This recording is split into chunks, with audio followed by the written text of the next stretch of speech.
twongeye kubasuhuza nimudahema kudukurikira tubahaye ikaze. Iki ni ikiganiro uzi ko mugezwaho nanjye Petit Mwanafunzi. Ubu turakora subscribe, igihe ni iki: kora subscribe, like, share, comment.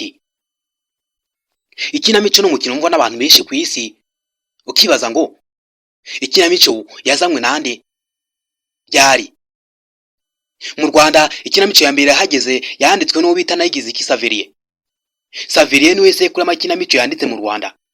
Ariko se wakibaza ngo ikinamico yazanywe nande ku isi?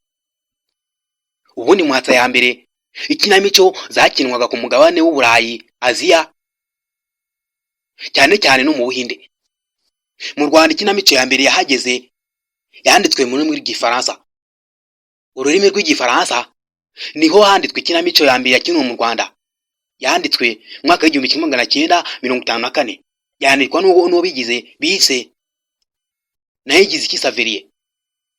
Niwe yanditse ikinamico ya mbere mu Rwanda, ayita L'Optimiste.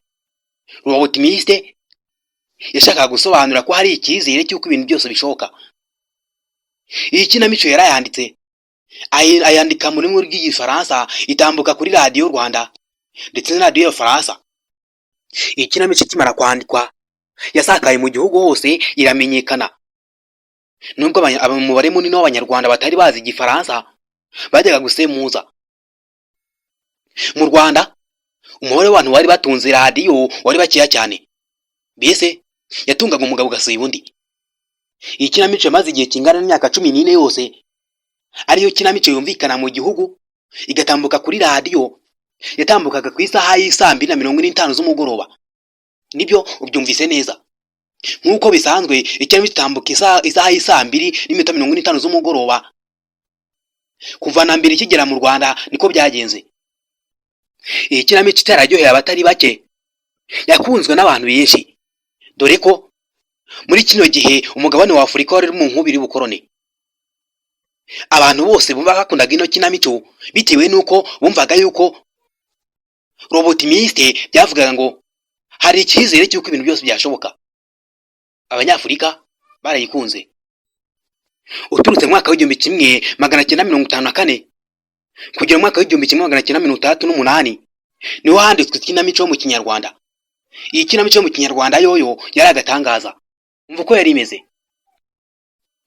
Umwe mu banyabugeni bo hambere mu Rwanda yitwaga Mubashankwaya.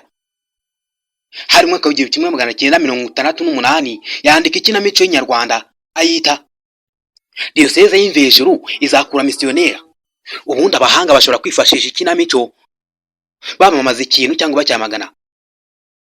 Mu ikinamico bamwitiza umuntu, bagafata imico y'ahandi cyangwa y'umuntu runaka bakayimyitirira, bakamuha amazina ataraye, agakina imico ye neza neza isa no ya muntu. Akigana wa muntu imico, imigenzo n'imigirire n'imigerezo akamwigana.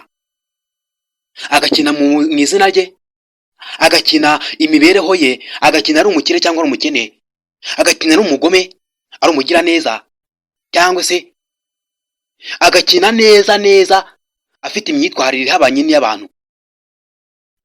Ubundi ikinamico igomba kuba ifite ingingo z'ingenzi yihariye.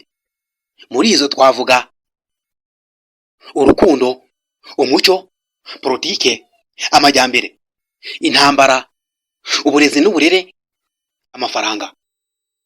Ibyo ni bimwe mu byo bashobora kwibandaho bandika ikinamico, bagakina ubuzima buri muri ubwo buryo. Uwubwumva agasa neza neza naho yumvise bavuze ibintu bye, cyangwa se hari umuntu azi bavuze afite imigenzo nk'iyo, imigiririzo ndetse n'ibindi. Ibi ngibi ushobora kubisanga mu gitabo cy'uwitwa Nkejabahizi Jean Claude. Icyo gitabo yacyanditse mu mwaka wa 2005.